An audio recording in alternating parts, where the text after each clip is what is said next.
All right, everyone. So we have had David and Lemming go ahead, switch places as we continue our quest block, and we are going to be here for the Quest for Glory collection run by davidtki. So let's go ahead and get started. I know you have some business to settle up front. Uh, Yes. yes, so I'm going to let you know that it was a very, very tight bid war, but Thief ended up taking the lead with $47.50. So thank you all, chat, for donating. And the name is going to be Girl in the Tower. And while we were doing setup, we did have an anonymous donation for $20.68 that simply says, "By the power of 90s ballads." That Hooray. went towards that. So thank you all so much. We deeply appreciate it. Y'all are really fantastic, and we just want more quest block. You got it. All right, I'll go ahead and get this started with our hero, Girl in the Tower. I'm reaching out. All right. So this is the Quest for Glory collection, which is basically we're going to take one character through all five Quest for Glory games. So we start with Quest for Glory 1, export at the end of the game, import into the next game, and so on and so forth. But quite frankly, how we get to the export and import screens is up to us. So there's going to be a lot of shenanigans afoot. Joining me on my quest for glory, Lemming. I too run this game. Awesome. All right. So, as far as the thief goes, as much magic as you can get away with is usually ideal. But for the purposes of this game, I'm actually going to dock down the magic a little bit and bump vitality up to get my health to 20 for safety reasons. So, yeah, let's go ahead and get this started in 3, 2, 1, go. All right, we make our way into town, and we're just gonna look around for a little bit. So I think the So first thing long. I'm gonna Oh, do, yeah, let's get ourselves into a running state and head over here. Lemming, can we make fetch happen? we can absolutely make fetch happen. Maybe not in this game. We don't really need it in this game, but let's buy it for now and then use it later, which is, of course, the power of our character imports, is that we can actually just tee up something in an earlier game for use later. Yeah, like it was kind of funny because the fighter I was routing in, grabbing trigger for something until somebody pointed out that I didn't need it. Oh, we got a random encounter. You know, let's Manip, manip. bravely run away. Okay, I'm gonna safety save here because it's actually very easy for this screen to crash. It has happened quite a lot in Yeah, practice. you can either skip 2 seconds or crash the entire game. Yeah, and you know what? We're gonna go straight to and oh, that's an ambush. Okay, don't go through an ambush. Let's just go around it. Absolutely. Explain what's happening here. Well, sometimes even if you don't have a love ballad, you can still go through walls in Sierra games if you have the right angle to it. And also, we're going to imagine a bus real quick to skip through Toro here. And now, this is the reason why David took extra vitality. He might get clipped by an arrow here, and if he does, it's Ooh, I probably a... took Oh, one. wow! Okay. That could have gone bad. He probably literally has 1 hit point left after that, which is amazing. But good enough.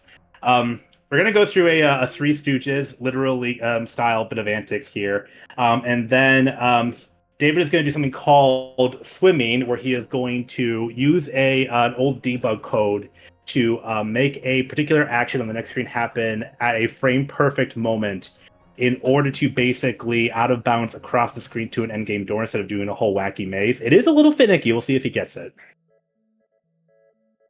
We Yay! amazing Yeah, instantly. Don't do the maze. Just swim across the entire screen. But it is gonna leave the screen in a little bit of a uh, weird palette situation, and I don't have the dispel potion for this. So you know what? I'm just gonna run away. Yay! you I can did it. leave. Yeah, You can just leave. Yeah, the game But still that says you're a screen. hero. mm-hmm. Also, Yeah, nightmare fuel incoming on this next oh, transition. yes, because the palette is still a little bit different. Yeah. I want to give shout outs to SwimFan because he's the one who discovered the out of bounds. Here we go. Oh my boy, what did they do to you? Beautiful. He has become one with the night. Yeah, SwimFan discovered the out of bounds that gets us into the Brigand Fortress without needing anything. But it only works on DOSBox. If we play this on Scum VM, we can't do that, which leads to some differences between if we want to do the series in DOSBox or Scum VM. But we're going to go ahead and switch right over to Quest for Glory 2. And if I did this right, the scene should show up automatically, and we should get some audio, and I should have my import file right here. Perfect. So This there is we the real go. challenge. Girl in the tower. He's looking great. He's looking great. Tower's looking great. Yeah.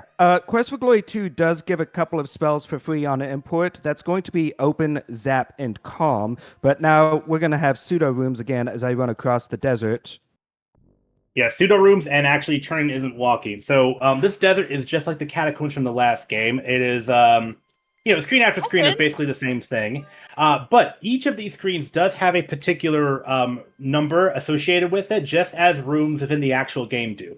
Literally every screen, including cutscene screens, and more importantly for us, our character import screen also has a numeric value attached to it.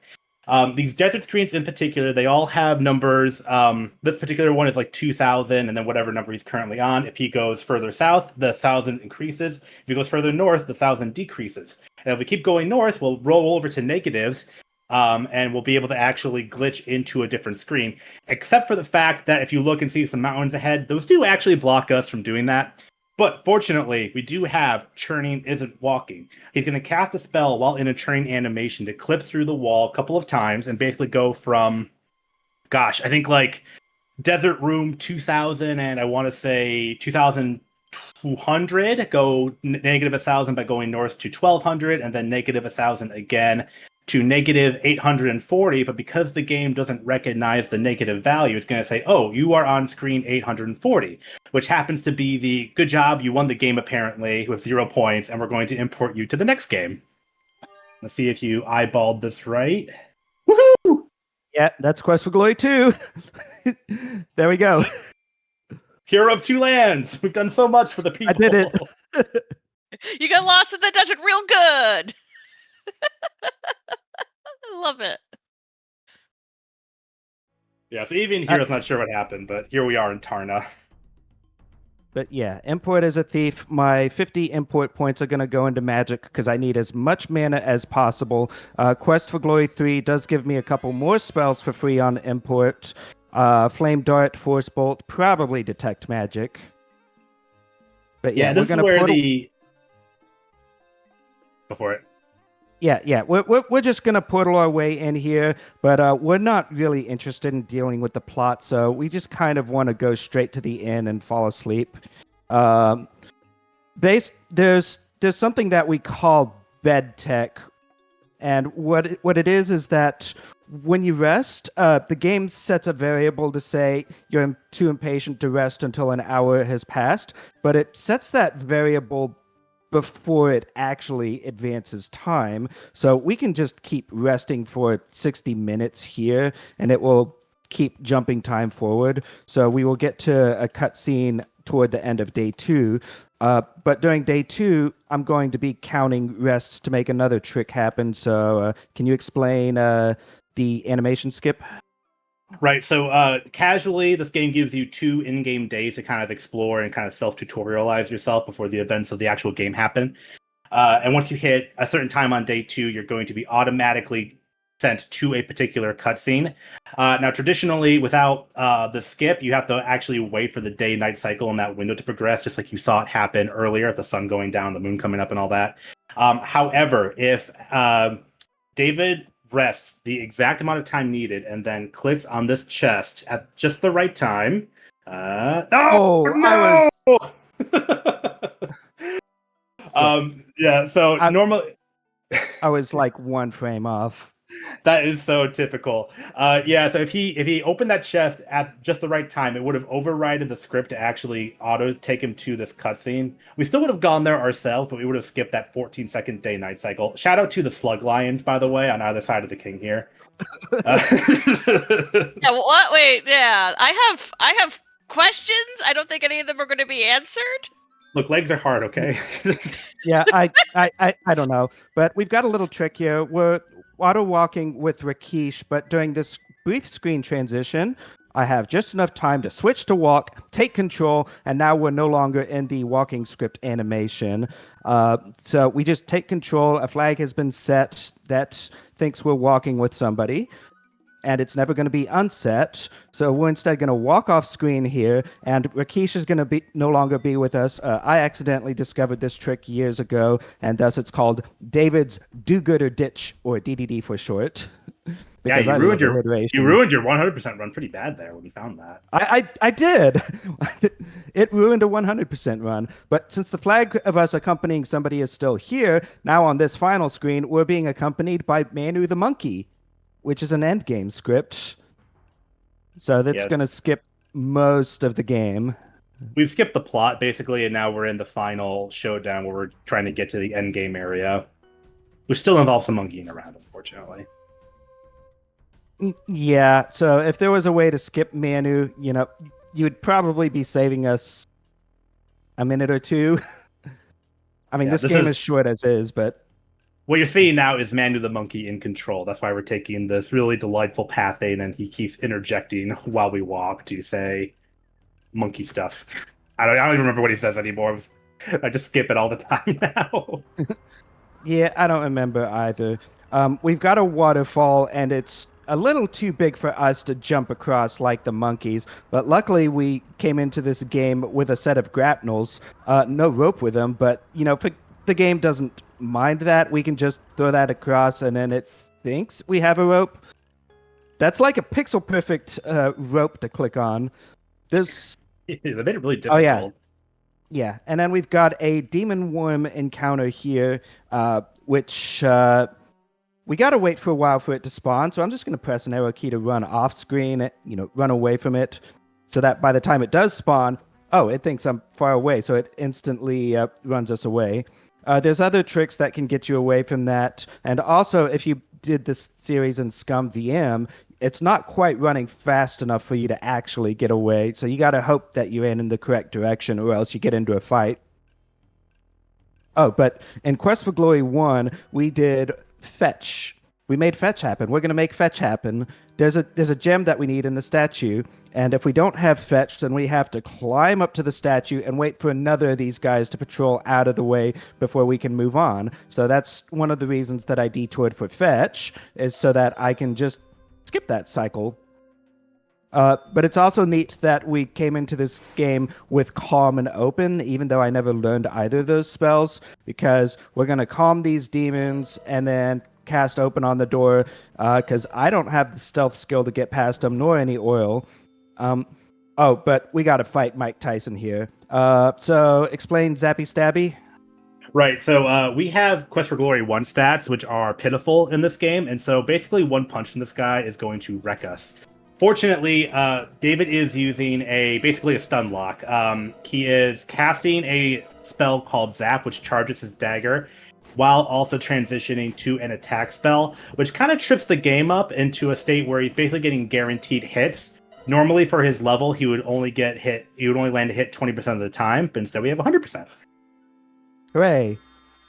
But then we've got a long, unskippable cutscene of all of our friends that we've made along the way joining us. All of our favorite characters from the marathon so far. We have Lady 2. Scala, can we throw it to you for a bit? Yeah, sure. As our random friends just pop in to join us. Well, I have some amazing news for chat.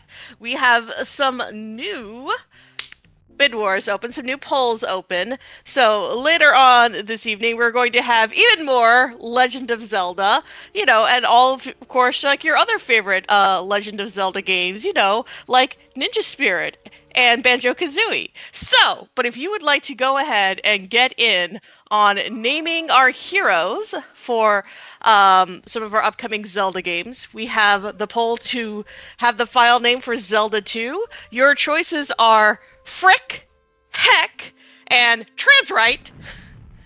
And then for the Legend of Zelda Skyward Sword, your choices there are Uwu, Pride, Groose, and 64 Gore.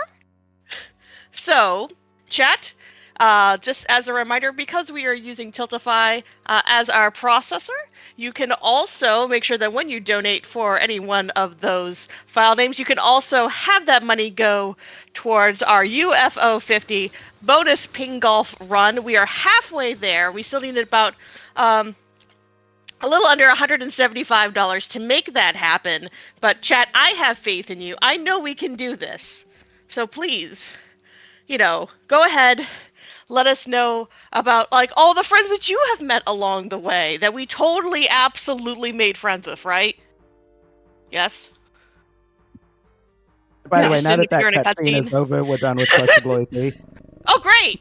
Perfect. David did a little out of bounds there to walk around a puzzle for an item we did not have. So good thing we had that. And then we're And going to do a little dance rave. Whee! Girl in the tower. Okay, but unironically, I kind of want like that, like those sprites, that animation as an actual dance emote, like with like this glitter around it and everything. There he is again. Yeah, Yeah! okay. I'll have to open up SCI Companion and get those from the game files. we have the Amazing. tools. We have the technology. We can make it happen. All right. Well, let's go ahead and be patient for a little bit because I'm now going into Quest for Glory 4. This is going to take a little bit to load up because I still run MT32 drivers. Those take a lot longer to load up than Sound Blaster, but I think the sound quality is worth it. But we're also getting into why we are having a distinction between DOSBox and ScumVM categories, where that came about, because I'm not playing the CD version of Quest for Glory 4. I'm playing floppy version 1.0, which is incredibly buggy, nearly unbeatable. But yeah, let's just go ahead and import our character. Quest for Glory 4 bumps your stats up to minimum if they're not there, so we're no longer going to be worrying about our stats, except that I need all 100 of my points to go into strength for this run. I will need like a minimum of 301 strength or so. We end up in the Dark One cave here, and we'll see a little bit. If you've seen me do Quest for Glory 4 before, then you'll notice that the game is actually running quite a bit more slowly than the CD version does, yet we still run the floppy version. There's reasons for this. But yeah, the reason we have a DOSBox Scum VM distinction now is because we had some skips that were discovered exclusively for this version of the game, but the game runs so much more slowly that a few of our runners were like, can't we run this in Scum VM? Yeah, what's that like for you, Lemming? Fast. Yeah. True, yes. We've got a debug key that was left here where we're just going to make fetch happen once again. And then I will go ahead and rest for 60 minutes so that it's daytime and the will-o-wisps will no longer be there slowing down the game with their animation. I start the game with 300 strength because that's the requirement to wade through the swamp, and we're going to do that immediately because in the middle of this swamp is the bone ritual of the Dark One. Yeah, again, classic meta here. We don't know that we have to do this, but we're in the area. Safety save to get my stamina up to full. We've got a nice little screw attack here, but he did hit me out of it in midair, so I'll finish him off with Zap Enhanced Stabs, which do nearly as much damage. You gotta kill that guy in order to get to this puzzle, which I'm just gonna skip. The game... Puzzle complete. Yeah, we did it. Yay. But like, there's another solution to this, another two solutions to the swamp, actually. We can use our acrobatics skill to flip across the hillocks, or we can use magic for glide. But the reason that we want to do strength is because after we exit the swamp, the character is now moving on a permanently increased run speed for some reason. We call that Miller speed because, well, for some reason, community grandfather, he's not that old, but Mr. PR Miller. No, it's done. New title. Yeah. Yeah, community expert Mr. PR Miller, for some reason, his DOSBox was running faster than everyone else's. We don't know why, but now that's why we call it Miller Speed. I'm sorry, Miller. All right, we got to buy some garlic, some candy, an oil fat flask, a pie pan, and one ration, and then we're going to leave here. And I'm resting until the sun starts to set. I need one more rest. There, the Burgermeister came out and closed his windows. That means Igor is no longer here, but it is still kind of daytime. We're going to break into the Adventurers Guild, step on the stair stepper for one tick to get one strength, and we do that because there is something that we need to break in the monastery. Speaking of which, since Igor's not here, he's not going to yell at us for trying to open the door, so we don't have to sit through that animation. 301 strength will allow us to break open this cabinet for the healing potion inside. For some reason, the open spell just does not work. So obviously, we break into this dark, scary-looking monastery in order to go into the basement and drink the mysterious alcoholic beverage there. This is also what happens to me if I drink an alcoholic beverage without eating my rations first. Hey, I bought one.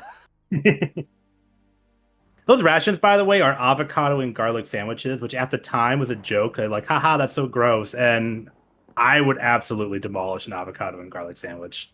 You know what? Me too.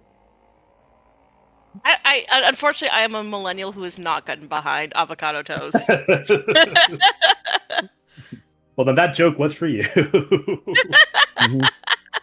I like avocado. I need it in other things. Like you give it to me like a green goddess salad that has avocado. That's fine. Or sushi that has avocado. Great. I just don't like it by itself. Also, let me know when I can read some delightful messages from chat. You know what? Go ahead right now. Okay, great. So we had the wonderful Alice Rujasu who donated $25 and says, "The Quest for Glory games are a delight, and David is a delight. Love seeing all the games run together like this." So thank you very much, Alice. We also had a $25.50 donation, which simply says, "Trans rights?" So thank you all so much for those. Just to give a quick update on incentives, we are now at $228 for ping golf, so we're getting there, y'all. And right now for our Zelda file names, Trans Right is winning for Zelda 2, and Pride is winning for Skyward Sword. All right, so let's get back to it. The healing potion that I stole from the monastery, I drank it in order to give myself an empty flask, so I never have to visit Dr. Cranium. That empty flask was used to capture the Will-O-Wisps, who helped me get the sense ritual of the Dark One, and also I then released the Will-O-Wisps, they get to live another day, to get some Groo Goo. That's not Swamp Ooze, that's Groo Goo. All right, and then the other reason that we're making fetch happen is because this bush will hit us with its tentacles if we get close. And I do actually want to preserve my health just a little bit here because we are doing the Master Wraith fight, but we're doing this without any protection from its health draining effects. So we end up with a rather difficult battle here. I'm going to time this. Got it. There we go. Yeah, very little margin for error on this, and David got it in one. Mm-hmm. Nice. Yeah, you don't quite have enough stamina to finish it off exclusively with the screw attack. So if you take a hit intentionally near it and finish it with zap-charged stabs, then that will do it. And luckily, this version of the game runs slowly enough that only half my health was drained, which means I have actually quite a lot for this next part. So I'll go ahead and try to show one version of this trick really quick. Uh, there's the hangman Ooh. slide, and yeah, you can slide when you do that animation, but you can see that when running floppy version 1.0 in DOSBox, I just don't quite go fast enough to actually slip past these lasers. Come on, you. Go downward. There we go. Okay, I need Yeah. to get this on the bar, safety save, and then do a little turning isn't walking action. Okay, you see that? And then whoops. That's the old version of the skip, which allows us to get past the lasers. It was my backup solution when I just could not get the hangman skip to work in this version. So you're normally supposed to get a hat to get past those lasers. Yes, a hat. I think I need to go a little further to the left. Okay, that's perfect. There we go. Nice. If you get close enough, you can just barely cook the pie with skull lasers. That's how I cook all my pies, don't you? Yeah, consider lasers for your next baking sesh. Yeah, and we all agreed that we like cool skulls. Mm-hmm. Oh, but then Baba Yaga turns me into a hedgehog. But oh, I was supposed to give her a pie. Okay, she'll give me back my form, and I will give her a pie. Which the game expects you to do this to get a good humor bar, so you can give it back to the gnome, so he can get his humor back. But actually, I want something different: the breath ritual of the Dark One. Okay, that's all 5 rituals: bone, blood, breath, sense, and heart. And so now we're going to start doing basically the rest of the game. Because I haven't done any of the other plot. The Gravedigger has not gone missing. I have not rescued Tanya, killed Toby, or gotten Irana's staff. They can handle that in post. Mm-hmm. Yeah, we're Wait, gonna there's just this plot? I just thought we went around questing. yeah, we're just going Oh, around Rainbow! gathering pieces of paper. Oh yeah. Yeah. Yeah, the Borgov family is big on trans rights. Oh, wonderful! So are we! Mhm. All right. There's multiple ways through the castle here, but as a thief, we kind of need to go through this doorway, and the big bad is on the other side of the doorway. So we have to eavesdrop on the conversation first and wait for them to get out of the way before we can go through here. If we were a fighter, we would have had strength enough to actually break down the front gate and go in that way, but we don't have enough strength for that. Oh, I did not get the little out of bounds clip Oh here. no Pythagorean theorem swag skip. Oh well. I do have something I've done.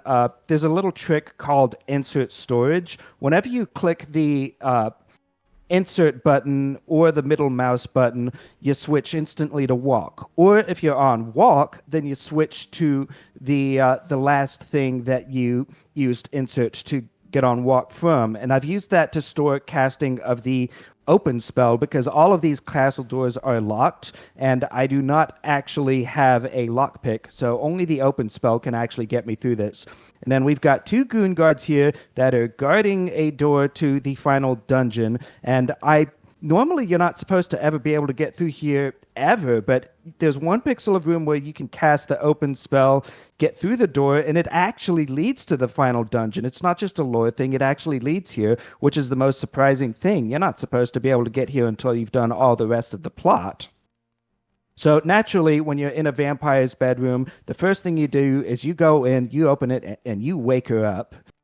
And, see her in her amazing bed hair. Shout This outs was, to by the Jennifer way, Hale. I think this is her first video game credit. Is the role of the vampire Katrina. Katrina's a vampire? Oh my god. Is she a girl in the tower? Girl in the tower. That's Actually, she kind of was in the towerish. basement. She was I in the think it's close basement. enough. So Girl in it's an the inverted basement. it's an inverted tower. Oh, like the second This half of Castlevania. yeah, Gotcha. this game actually has tarot cards, She's an inverted tower. Okay, but yes, the Borgov family is very much into trans rights because once we re-enter the cave of the Dark One, we are actually going to see the head of the Borgov family who has become a that. Okay, there's multiple reasons for us to be doing floppy 1.0. Most of the tricks that I've done to now have been available on the CD version, but this trick, where you skip doing all the rituals and just go straight to the final chamber, is not only a floppy 1.0 exclusive, but also the final room gives me Irana's staff for free, which you need to beat the game, and only this version of the game does it. If I had not played this version of the game, I would have had to do all the rest of the plot. Well, a good portion of it at least. I would have had to rescue Tanya and give the gnome his humor back. No, I would only have had to rescue Tanya. I like how I we're don't not. know. I'm gonna say I like how we're just like all like ignoring all the very uncomfortable techno organic stuff happening in the background. The ultimate uh, joke. yeah. You beat the bad guy by telling him a joke, and then throwing a spell at him. Perfect. Do, do, do. And then finally, we use the staff to free Arana from the crystal. Who's Arana? I She's don't the girl know. in the tower. She was A in a brain, crystal. a brain is a Girl in kind of the power. crystal.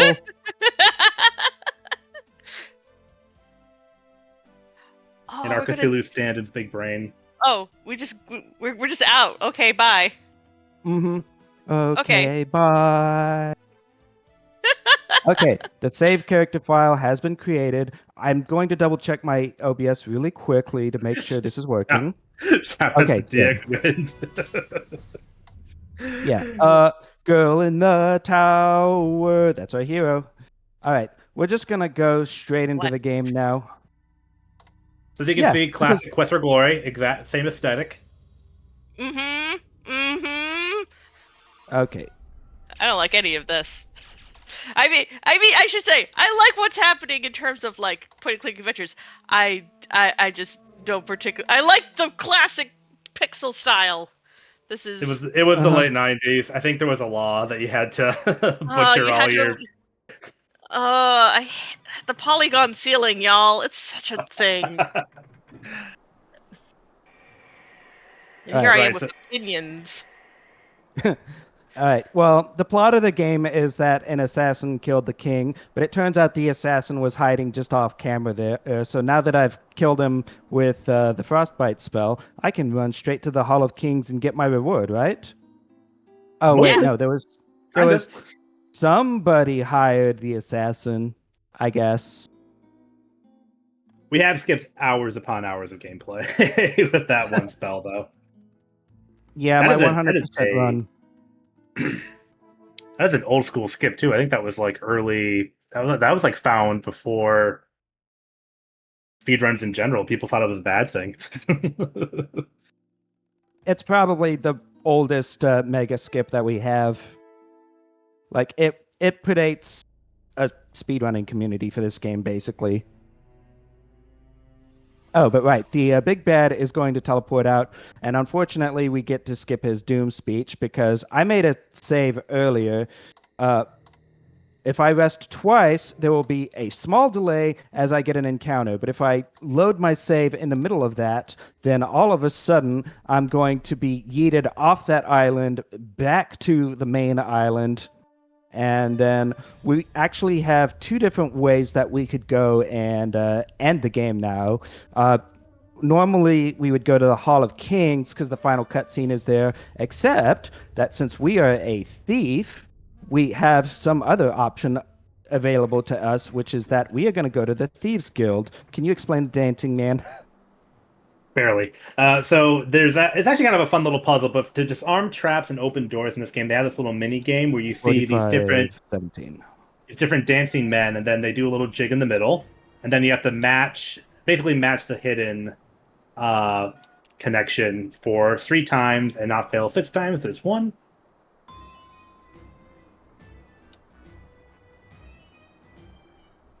We all have David our used own mnemonics. Yeah, David does And then numbers. time's coming up. Yep.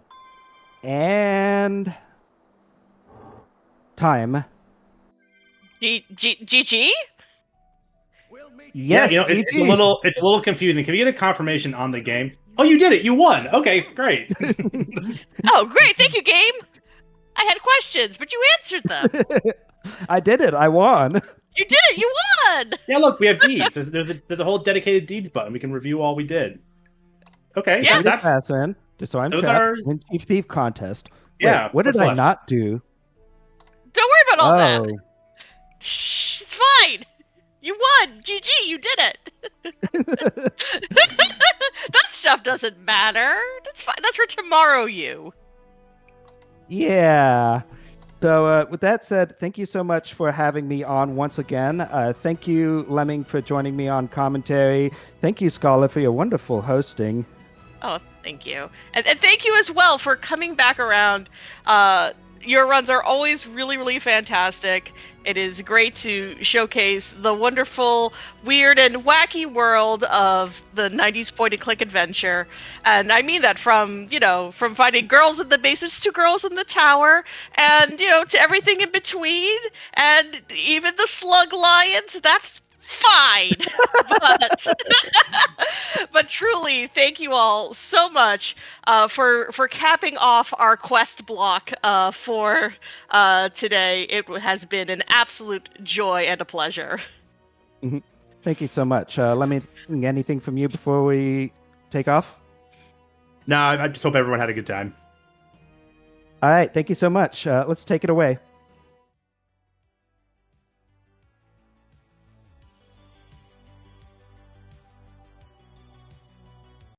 Well, yes, thank you all so much for joining us for our quest block. A absolutely wonderful way that we got to spend day 2 of Power Up of Pride 2025. I will let you all know that we will have some more games. We have some wonderful retro style games coming up next, starting with Retro Game Challenge 2 by Mr. Shasta, and then we'll have UFO 50 by Winterbit, and we still have to meet that bonus incentive to play ourselves some ping golf. So if you would like to go ahead and donate, I will go ahead drop a link for you all in chat. We have some really fun incentives for you to donate beyond ping golf. Right now we have open our naming incentives for the next 2 Zelda games we'll be showcasing today. So for Zelda 2, you get to name the file. You can use either frick, heck, or trans rights. And for Skyward Sword, we have Uwu, Pride, Groose, and 64 Gore. So please go ahead, check out over on the donate link so you can continue to donate to Papa Pride and our charity of choice for this event, True Colors United. Since we've been moving kind of fast and furious through these last few runs, I'm just going to remind you all about what True Colors United does. They are obviously working on innovative solutions to help with youth homelessness, and they're focusing on the unique experiences of LGBTQ young people. And is this something that is especially needed right now? And all the support that you give helps them continue their mission going forward. I mean, they're helping to guide youth, homelessness, service providers, policymakers, advocates, and other stakeholders in creating systems and policies that better meet the needs of youth experiencing homelessness.